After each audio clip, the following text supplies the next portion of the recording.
नमस्कार दोस्तों, आपका स्वागत है अपने YouTube चैनल स्टीराम में। आज हम लोग बात करेंगे SSC GD constable 2023 GK GS के कुछ महत्वपूर्ण क्वेश्चन जो प्रीवियस ईयर परीक्षाओं से लिए गए हैं और उनसे संबंधित जो भी क्वेश्चन आने वाली परीक्षा में पूछे जा सकते हैं। जो एसएससी जीडी का एग्जाम होने वाला है उस एग्जाम में जो जीके जीएस के क्वेश्चन पूछने की संभावनाएं हैं वो भी क्वेश्चन इस वीडियो में लेकर आए हैं। सीधे पेपर में मिलेंगे यही प्रश्न, तो वीडियो को पूरा देखें और वीडियो को लाइक कर लें और सब्सक्राइब कर लें, जिससे कि आने वाले वीडियो आपको आसानी से मिलते रहें। क्वेश्चन दिया गया है, निम्नलिखित में से किस झील का निर्माण नवपाषाण युग के दौरान उल्कापिंड के प्रभाव द्वारा हुआ था।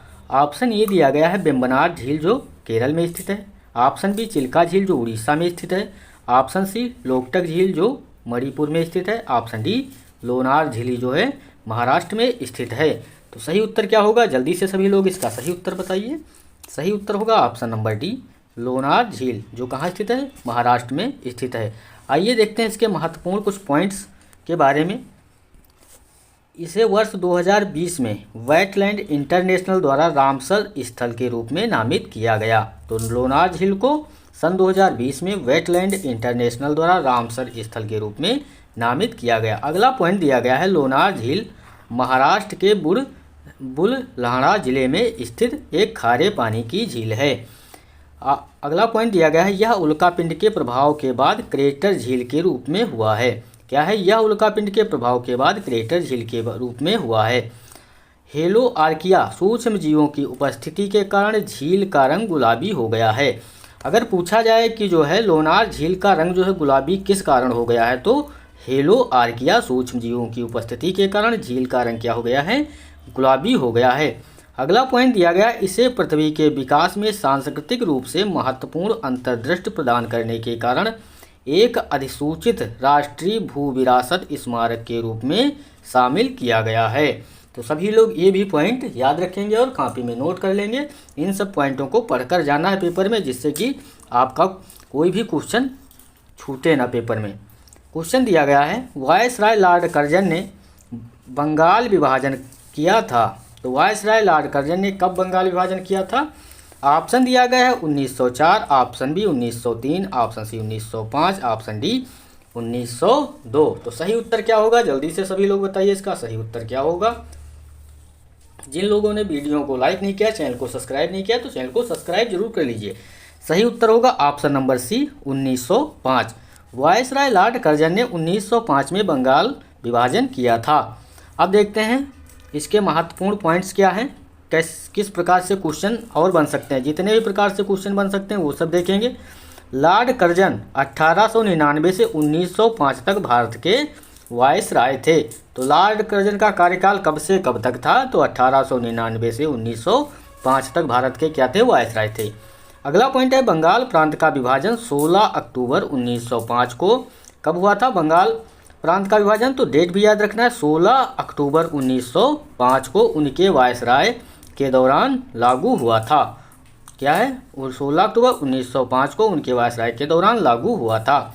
अगला पॉइंट है, बंगाल में बढ़ते राष्ट्रवाद को कमजोर करने के लिए बंगाल विभाजन को एक राजनीतिक उपकरण के रूप में इस्तेमाल करने का विचार किया था। किसने किया था, लॉर्ड कर्जन ने। अगला क्वेश्चन, ब्रिटिश भारत के गवर्नर जनरल कौन थे। ब्रिटिश भारत के गवर्नर जनरल कौन थे जब अंग्रेजों द्वारा पंजाब का अधिग्रहण किया गया था।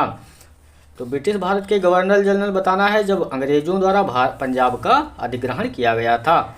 उस समय गवर्नर जनरल कौन था, जल्दी से सभी लोग इसका आंसर बताइए। Option A Lord Canning, option B Lord Dalhousie, option C Lord Hardinge, option D Lord Ellenborough. तो सही उत्तर क्या होगा, सही उत्तर होगा option number B, Lord Dalhousie. सही उत्तर ऑप्शन नंबर बी होगा।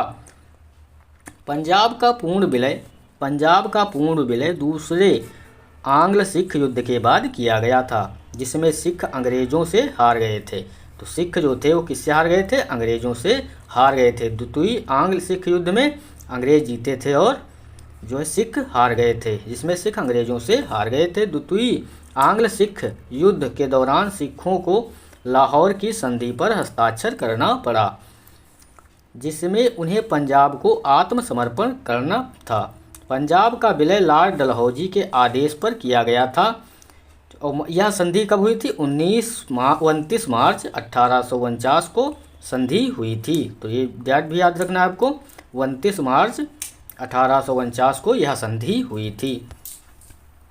अगला क्वेश्चन, निम्नलिखित में से कौन सा बंदरगाह या टर्मिनल प्रशांत महासागर में स्थित नहीं है? तो बताना है कौन सा बंदरगाह या टर्मिनल प्रशांत महासागर में स्थित नहीं है। ऑप्शन दिया गया है सिडनी बंदरगाह जो कहाँ, ऑस्ट्रेलिया में, योकोहामा जापान में, रियो डी जेनेरियो ब्राज़ील में, ऑप्शन डी शंघाई जो चीन में। तो कौन सा प्रशांत महासागर में स्थित नहीं है? तो सही उत्तर होगा option number C, Rio de Janeiro जो कहाँ स्थित है, ब्राज़ील में। ये जो है प्रशांत महासागर में स्थित नहीं है। रियो डी जेनेरियो बंदरगाह या ब्राज़ील के दूसरे सबसे अधिक आबादी वाले शहर में एक बंदरगाह है। ये भी पॉइंट आपको याद रखना है। रियो डी जेनेरियो बंदरगाह या ब्राज़ील के दूसरे सबसे अधिक आबादी वाले शहर में एक बंदरगाह है। यह अटलांटिक महासागर में, ये कहाँ स्थित है? तो अटलांटिक महासागर में लोकप्रिय गुआनाबरा खाड़ी के पश्चिम तट पर स्थित है। सिडनी बंदरगाह जो ऑस्ट्रेलिया में स्थित है। सिडनी का बंदरगाह तस्मान सागर के प्रवेश द्वार पर स्थित है। सिडनी का बंदरगाह दक्षिण प्रशांत के सबसे महत्वपूर्ण बंदरगाहों में से एक है। योकोहामा जो जापान में है, यह राजधानी टोक्यो के पास मध्य और पूर्वी जापान में स्थित है जो प्रशांत महासागर की ओर अभिमुखित है। शंघाई चीन, शंघाई बंदरगाह पूर्व में पूर्वी चीनी सागर प्रशांत महासागर का हिस्सा और दक्षिण में हांगजो खाड़ी की ओर अभिमुखित है। अगला क्वेश्चन, सर्प नौका दौड़ निम्नलिखित में से किस त्योहार की एक अनूठी विशेषता है? सर्प नौका दौड़ निम्नलिखित में से किस त्योहार की एक अनूठी विशेषता है? बताना है जल्दी से इसका सभी लोग उत्तर बताइए क्या होगा। ऑप्शन दिया गया है Kalinga Mahotsav, option B Dussehra, option C Onam, option D Bhogali Bihu. तो सही उत्तर क्या होगा? सही उत्तर होगा ऑप्शन नंबर सी ओणम। सर्प नौका दौड़ ओणम त्योहार की एक अनूठी विशेषता है। केरल की नौका दौड़ ओणम की एक विशेषता है। क्या है? केरल की नौका दौड़ ओणम की एक विशेष विशेषता है। ओणम केरल का फसल उत्सव है। ओणम क्या है? केरल का एक फसल उत्सव है जो राजा महाबली के स्वागत के लिए मनाया जाता है। मलयालम कैलेंडर के आधार पर यह त्यौहार अगस्त या सितंबर के महीने में आता है। 4 और 10 दिनों तक चलता है। कब से कब तक? तो 4 या 10 दिनों तक चलता है, अगस्त या सितंबर में। समारोह में गीत, नृत्य, खेल और दावतें शामिल हैं। बल्लम कली नामक सर्प नौका दौड़ स्नेक बोट रेस, जिसे इंग्लिश में क्या कहते हैं? स्नेक बोट रेस, पंपा नदी पर की जाती है जिसमें सैकड़ों लोग भाग लेते हैं और लोकगीत गाते हैं। अगला क्वेश्चन, भारत के कुछ हिस्सों में किसान अपने डैश की पूजा करके पोला त्यौहार मनाते हैं। तो किसकी पूजा करके पोला त्यौहार मनाते हैं? ऑप्शन ए कृषि उपकरण, ऑप्शन बी पूर्वज, ऑप्शन सी खेतों, ऑप्शन डी बैलों। तो सही उत्तर क्या होगा? सही उत्तर होगा ऑप्शन नंबर डी बैलों। भारत के कुछ हिस्सों में किसान अपने बैलों की पूजा करके पोला त्यौहार मनाते हैं। इसके महत्वपूर्ण बिंदु देखते हैं क्या होंगे। पोला महाराष्ट्र और छत्तीसगढ़ राज्य में एक त्यौहार है। पोला जो है कहाँ मनाया जाता है? महाराष्ट्र और छत्तीसगढ़ राज्य में एक त्यौहार है। यह किसानों द्वारा बैलों की पूजा के माध्यम से मनाया जाता है। किसान इस दिन अपने बैलों को सजाते हैं और फिर त्यौहार में प्रदर्शन करने के लिए उनकी पूजा करते हैं। यह त्यौहार किसानों द्वारा कृषि कार्यों में उनकी सहायता के लिए सांडों के प्रति आभार प्रकट करने के लिए मनाया जाता है। अगला क्वेश्चन दिया गया है, सभी लोग वीडियो को लाइक कर लें और चैनल को सब्सक्राइब जरूर कर लें और बेल आइकन भी क्लिक कर लें जिससे कि आने वाले वीडियो आपको मिलते रहें। और यह वीडियो आपको एग्ज़ाम में देख कर ही जाना है जिससे कि क्वेश्चन आपको आसानी से आप लोग क्वेश्चन आसानी से हल कर सकें। क्वेश्चन दिया गया है, भारतीय व्यापारियों और उद्योगपतियों द्वारा अपने व्यापारिक हितों को संगठित करने के लिए भारतीय औद्योगिक और वाणिज्यिक कांग्रेस का गठन किस वर्ष किया गया था? Option A 1934, option B 1909, option C 1920, option D 1945। तो सही उत्तर क्या होगा? सही उत्तर होगा ऑप्शन नंबर सी 1920। भारतीय औद्योगिक और वाणिज्यिक कांग्रेस का गठन भारतीय व्यापारियों और उद्योगपतियों ने 1920 में अपने व्यापारिक हितों को व्यवस्थित करने के लिए किया था। भारतीय व्यवसायी यह सुनिश्चित करना चाहते थे कि उनकी मांगों को सुना जाए। इन निकायों का नेतृत्व पुरुषोत्तम दास, ठाकुर दास और जीडी बिरला जैसे प्रमुख उद्योगपतियों ने किया था। उन्होंने भारतीय अर्थव्यवस्था पर औपनिवेशिक नियंत्रण का कड़ा विरोध किया। अगला क्वेश्चन है, निम्नलिखित में से किसे भगवत गीता का अंग्रेजी में अनुवाद किया? तो निम्नलिखित में से किसने भगवत गीता का अंग्रेजी में अनुवाद किया? Option A Charles Wilkins, option B Alexander Cunningham, option C Max Muller, option D James Prinsep. तो सही उत्तर क्या होगा? सही उत्तर होगा option number A Charles Wilkins. Charles Wilkins ने भगवत गीता का अंग्रेजी में अनुवाद किया था। चार्ल्स विल्किंस ने भगवत गीता का अंग्रेजी में अनुवाद किया। वह इसका अनुवाद करने वाले पहले व्यक्ति थे। वह एशियाटिक सोसाइटी के संस्थापक सदस्य थे। अलेक्जेंडर कनिंघम ने वर्ष 1861 में भारतीय पुरातत्व सर्वेक्षण की स्थापना की थी। तो भारतीय पुरातत्व सर्वेक्षण की स्थापना किसने की थी? तो 1861 में अलेक्जेंडर कनिंघम ने। ये भी क्वेश्चन पूछा जाए तो आप क्या आंसर लगाएंगे? Alexander Cunningham. भारतीय पुरातत्व सर्वेक्षण की स्थापना किसने की थी? तो अलेक्जेंडर कनिंघम ने 1861 में की थी। 1837 में कनिंघम ने सारनाथ में उत्खनन किया। क्या है? 1837 में कनिंघम ने सारनाथ में उत्खनन किया। जेम्स प्रिंसेप ने अशोक के शिलालेखों की व्याख्या की थी। क्या है? जेम्स प्रिंसेप ने अशोक के शिलालेखों की व्याख्या की। मैक्स मूलर ने ऋग्वेद संहिता का अनुवाद किया। तो मैक्स मूलर ने किसका अनुवाद किया था? तो ऋग्वेद संहिता का अनुवाद किया। अगला क्वेश्चन है, निम्नलिखित में से कौन सा सही ढंग से सुमेलित है? तो निम्नलिखित में से कौन सा सही ढंग से सुमेलित है? ऑप्शन ए दिया गया है, ब्रह्म समाज की स्थापना किसने की थी? राजा Ram Mohan Roy. Option B Ramakrishna mission, Swami Vivekananda. Option C Arya Samaj, Dayanand Saraswati. Option D उपरोक्त सभी। तो सही उत्तर क्या होगा? सही उत्तर क्या होगा इसमें? ऑप्शन नंबर डी उपरोक्त सभी। सभी जो है सही ढंग से सुमेलित हैं। तो ब्रह्म समाज की स्थापना किसने की थी? राजा राम मोहन राय ने। ये बिल्कुल सही है। रामकृष्ण मिशन की स्थापना किसने की थी? स्वामी विवेकानंद ने। आर्य समाज की स्थापना किसने की थी? दयानंद सरस्वती ने। तो उपरोक्त सभी को जो है ऑप्शन सही दिए गए हैं। इसके महत्वपूर्ण पॉइंट्स देखते हैं। राजा राम मोहन राय ने 1828 में ब्रह्म समाज की स्थापना की थी। अगर पूछा जाए कि ब्रह्म समाज की स्थापना किसने की थी, तो किसने की थी? राजा राम मोहन राय ने। कब की थी? तो सन 1828 में ब्रह्म समाज की स्थापना की थी। यह भारत में धार्मिक सुधारों का पहला महत्वपूर्ण संगठन था। तो ये धार्मिक सुधारों का पहला महत्वपूर्ण क्या था? संगठन था। सबसे बड़ी उपलब्धि 1829 में सती प्रथा का उन्मूलन था। सती प्रथा का अंत कब हुआ था? 1829 में। अगला पॉइंट है, देवेंद्र नाथ टैगोर और केशव चंद्र सेन। देवेंद्र नाथ टैगोर और केशव चंद्र सेन ब्रह्म समाज के दो प्रमुख सदस्य थे। तो दो प्रमुख सदस्य पूछा जाए कौन थे ब्रह्म समाज के? तो देवेंद्र नाथ टैगोर और केशव चंद्र सेन।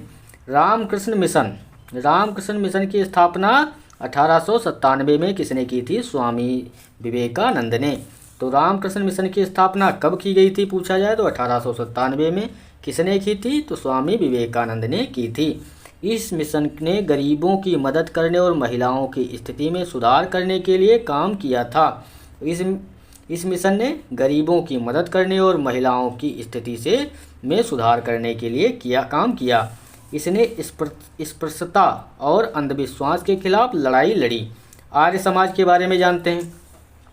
आर्य समाज की शुरुआत किसने की थी? तो स्वामी दयानंद सरस्वती ने। कब की थी? 1875 में की थी। ये भी सन भी याद रखना और किसने की थी ये भी आपको याद रखना है। तो आर्य समाज की स्थापना किसने की थी पूछा जाए तो दयानंद सरस्वती ने। कब की थी? 1875 में। लाहौर आर्य समाज का केंद्र बन गया। तो आर्य समाज का केंद्र क्या बना था? लाहौर। वे वेदों को मानते थे।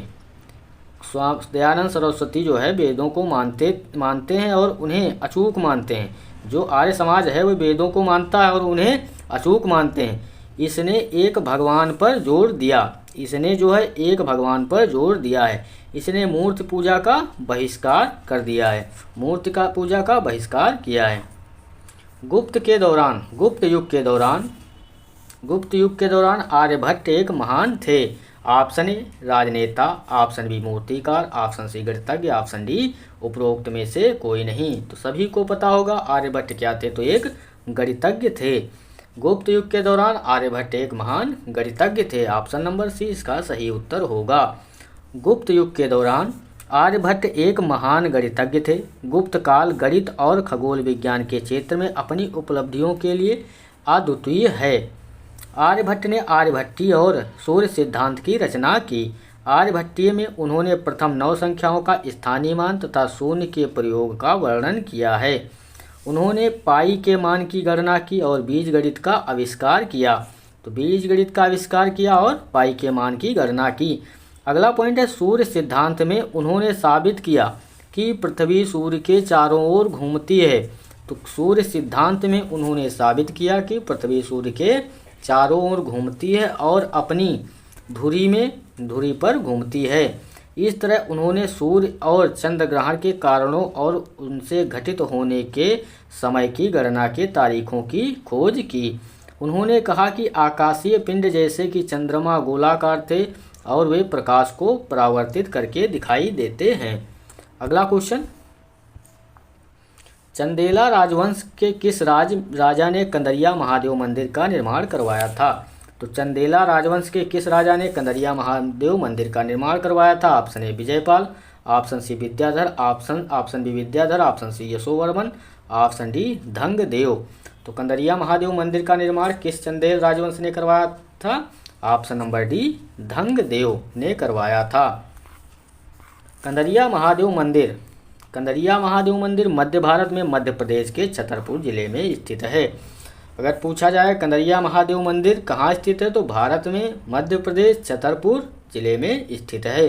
अगला पॉइंट दिया गया, कंदरिया महादेव मंदिर का अर्थ क्या है?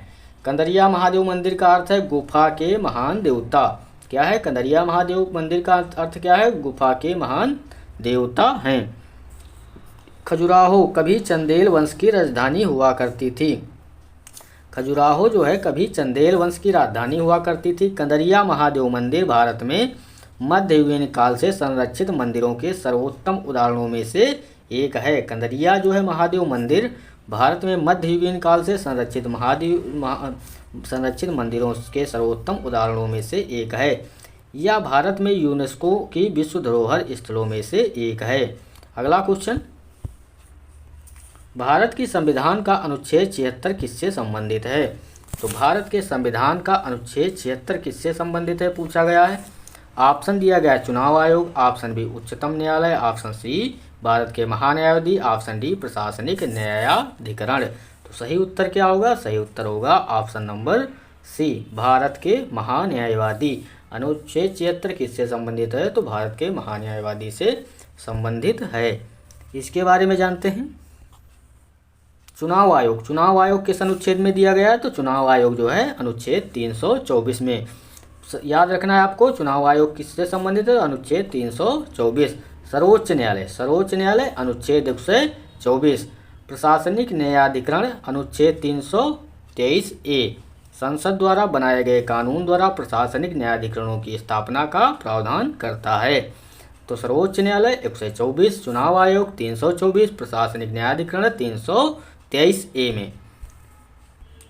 क्वेश्चन दिया गया है, द ग्रेट बैरियर रीफ जो कि यूनेस्को का विश्व धरोहर स्थल है किससे संबंधित है? Option A Somalia, option B Bharat, option C Brazil, option D Australia. तो द ग्रेट बैरियर रीफ जो यूनेस्को का विश्व धरोहर स्थल है किस देश से संबंधित है? ऑप्शन डी ऑस्ट्रेलिया से संबंधित है। सही उत्तर क्या होगा? Option number D.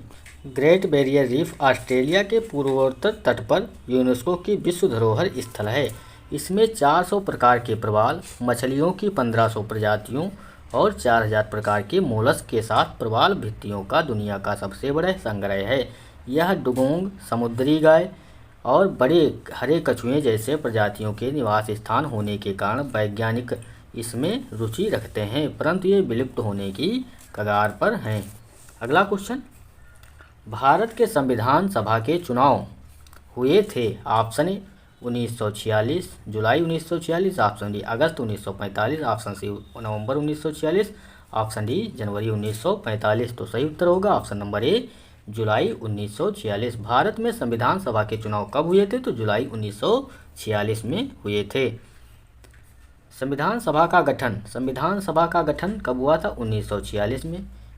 1946 में। और की कैबिनेट मिशन योजना के तहत जुलाई 1946 में संविधान सभा के लिए चुनाव हुए। सदस्यों का चुनाव प्रांतीय विधानसभाओं के सदस्यों द्वारा अनुपातिक प्रतिनिधित्व के एकल संक्रमणीय मत द्वारा किया जाता था। शुरुआत में 389 सदस्य थे, लेकिन भारत और पाकिस्तान में देश के बंटवारे के बाद यह संख्या घटकर कितनी रह गई थी? 299 रह गई थी। 389 सदस्य थे, जिसमें पाकिस्तान में बंटवारे के बाद घटकर कितनी रह गई थी? 299 रह गई थी। 229 ब्रिटिश भारतीय प्रांतों से थे और जबकि शेष 70 देसी रियासतों से थे। क्या थे? 229 भारतीय प्रांतों से और जबकि शेष 70 रियासतों से थे।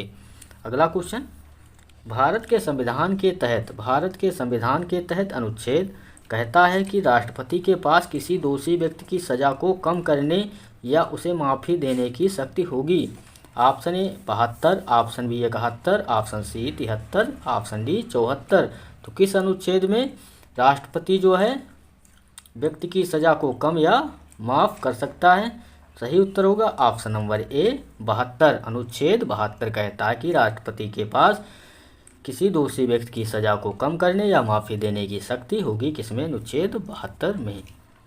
अनुच्छेद 72 राष्ट्रपति के पास किसी भी अपराध के लिए दोषी ठहराए गए व्यक्ति की सजा को माफ़ करने, राहत देने या सजा में छूट देने या सजा को निलंबित करने, हटाने या सजा को कम करने की शक्ति होगी।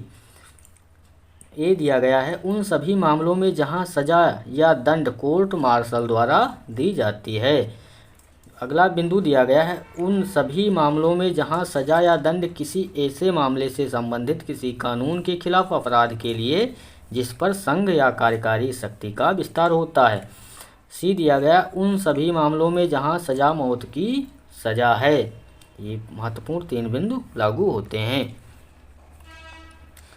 निम्नलिखित में से कौन मंगलुरु में एक मंदिर है जो भगवान शिव के अवतार को समर्पित है? तो मंगलुरु में एक मंदिर है जो भगवान शिव के अवतार को समर्पित है। ऑप्शन ए मुक्तेश्वर मंदिर, ऑप्शन बी अनंत वासुदेव मंदिर, ऑप्शन सी कांदरी मंजूनाथ मंदिर, ऑप्शन डी गुंडीचा मंदिर। तो सही उत्तर होगा option number C Kadri Manjunath मंदिर भगवान शिव के अवतार को समर्पित है। कहाँ स्थित है? मंगलुरु में। मुक्तेश्वर मंदिर के बारे में जानते हैं। मुक्तेश्वर मंदिर एक 10वीं शताब्दी का हिंदू मंदिर है जो भुवनेश्वर उड़ीसा भारत में स्थित शिव को समर्पित है। अनंत वासुदेव मंदिर भारत के उड़ीसा राज्य की राजधानी भुवनेश्वर में स्थित विष्णु के अवतार कृष्ण को समर्पित एक हिंदू मंदिर है। मंदिर का निर्माण 13वीं शताब्दी में किया गया था और वहां कृष्ण, बलराम और सुभद्रा की पूरी मूर्तियों की पूजा की जाती है। गुंडीचा मंदिर एक हिंदू मंदिर है जो भारत के उड़ीसा राज्य के पुरी शहर में स्थित है। यह पुरी की वार्षिक रथ यात्रा का गंतव्य होने के लिए एक महत्वपूर्ण है। अगला क्वेश्चन दिया गया है भारतीय विद्रोह की शुरुआत 10 मई 1857 को मेरठ से हुई और यह कब खत्म हुआ? क्वेश्चन है भारतीय विद्रोह की शुरुआत 10 मई 1857 को मेरठ से हुई और यह कब खत्म हुआ? ऑप्शन दिया गया है 13 मई 1858 को कलकत्ता में, ऑप्शन बी 20 जून 1858 को ग्वालियर में, ऑप्शन सी 18 सितंबर 1859 को दिल्ली में, ऑप्शन डी 15 अगस्त 1860 को झांसी में। तो सही उत्तर क्या होगा? सही उत्तर होगा ऑप्शन नंबर सी बी 20 जून। ऑप्शन नंबर 20 का सही उत्तर होगा 20 जून 1858 को ग्वालियर में खत्म हुआ था। भारतीय विद्रोह 10 मई 1857 को मेरठ में शुरू हुआ और 20 जून 1858 को ब्रिटिश ईस्ट इंडिया कंपनी की सेवा में भारतीय सैनिकों सिपाहियों द्वारा ग्वालियर में समाप्त हुआ। भारतीय विद्रोह जिसे सिपाही विद्रोह या प्रथम स्वतंत्रता संग्राम भी कहा जाता है 1857 से 1859 तक भारत में ब्रिटिश शासन के खिलाफ व्यापक लेकिन असफल विद्रोह था। यह दिल्ली, आगरा, कानपुर और लखनऊ में फैल गया। अगला क्वेश्चन, दिल्ली सल्तनत के दौरान निम्नलिखित में से किस प्रकार का कर एकत्र किया जाता था। दिल्ली सल्तनत के दौरान निम्नलिखित में से किस प्रकार का कर एकत्र किया जाता था। ऑप्शन ए रैयतवाड़ी कर, ऑप्शन बी आय कर, ऑप्शन सी महालवाड़ी कर, ऑप्शन डी खराज कर। तो सही उत्तर होगा ऑप्शन नंबर डी खराज कर। खराज कर दिल्ली सल्तनत के दौरान कर एकत्र किया जाता था। खराज दिल्ली सल्तनत के तहत कृषि भूमि पर कर था और इसकी सीमा उपज का 1/3 से आधा तक की थी। तो इसकी सीमा कितनी थी, इसकी सीमा उपज का कितना था, उपज का 1/3 से आधा थी। खराज मुख्य रूप से गैर मुसलमानों पर लगाया जाता है और उन्हें इस्लाम के हाल ही में विजय प्राप्त क्षेत्रों में इस्लाम में परिवर्तित कर देता है। इस्लाम के कानून के तहत केवल मूल मुसलमानों या इस्लाम में परिवर्तित होने वालों को ही ज़मीन के मालिक होने की अनुमति थी। अगला क्वेश्चन, अंतिम मुगल सम्राट बहादुर शाह जफर को वर्ष अंग्रेज़ों के रंगून जेल में कैद किया गया था। तो अंतिम मुगल सम्राट बहादुर शाह जफर को किस वर्ष अंग्रेज़ों ने रंगून जेल में कैद किया था। Option A 1885, option B 1858, option C 1826, option D 1862। तो सही उत्तर होगा ऑप्शन नंबर बी 1858 में बहादुर शाह जफर को अंग्रेज़ों ने रंगून जेल में कैद किया था। महत्वपूर्ण बिंदु देखते हैं इसके। बहादुर शाह जफर अंतिम मुगल सम्राट थे जिन्होंने 1857 के विद्रोह में भाग लिया और 1857 के विद्रोह के प्रतीकात्मक प्रमुख थे। क्या थे, 1857 के विद्रोह के प्रतीकात्मक प्रमुख थे, ये भी याद रखना है। उनका जन्म, बहादुर शाह जफर का जन्म कब हुआ था, 24 अक्टूबर 1775 को हुआ था। अगला पॉइंट दिया गया, वह 1837 में 62 वर्ष की आयु में सम्राट बने थे। तो कब, किस वर्ष वो सम्राट बने थे, 62 वर्ष की आयु में सम्राट बने थे 1837 में। वह अपने पिता सम्राट अकबर शाह दुतुई के उत्तराधिकारी बने। अगला क्वेश्चन दिया गया है, भारतीय सशस्त्र बल वयोवृद्ध दिवस प्रतिवर्ष कब मनाया जाता है। ऑप्शन ए 15 जुलाई, ऑप्शन बी 5 सितंबर, ऑप्शन सी 14 जनवरी, ऑप्शन डी 26 अक्टूबर। तो सही उत्तर होगा ऑप्शन नंबर सी 14 जनवरी को भारतीय सशस्त्र बल वयोवृद्ध दिवस प्रतिवर्ष मनाया जाता है। 14 जनवरी। सशस्त्र बल वयोवृद्ध दिवस 2017 से प्रत्येक वर्ष 14 जनवरी को मनाया जाता है। सशस्त्र बल वयोवृद्ध दिवस फील्ड मार्शल के.एम. करियप्पा द्वारा प्रदान की गई सेवा को सम्मान देता है। कुछ दिवस और उनकी जो है डेट, 15 जनवरी को भारतीय सेना दिवस मनाया जाता है। 15 जनवरी को क्या मनाया जाता है, भारतीय सेना दिवस। 5 दिसंबर को अंतर्राष्ट्रीय स्वयंसेवी दिवस, 26 अक्टूबर को कद्दू दिवस, 12 जनवरी को राष्ट्रीय युवा दिवस मनाया जाता है। ये भी आप लोगों को याद रखना है। 15 जनवरी को भारतीय सेना दिवस, 5 दिसंबर को अंतर्राष्ट्रीय स्वयंसेवी दिवस, 26 अक्टूबर को कद्दू दिवस, 12 अक्टूबर को राष्ट्रीय युवा दिवस। तो सभी लोग वीडियो को लाइक करें, चैनल को सब्सक्राइब करें और बेल आइकन भी क्लिक कर लें, जिससे आने वाले वीडियो आपको आसानी से मिलते रहें।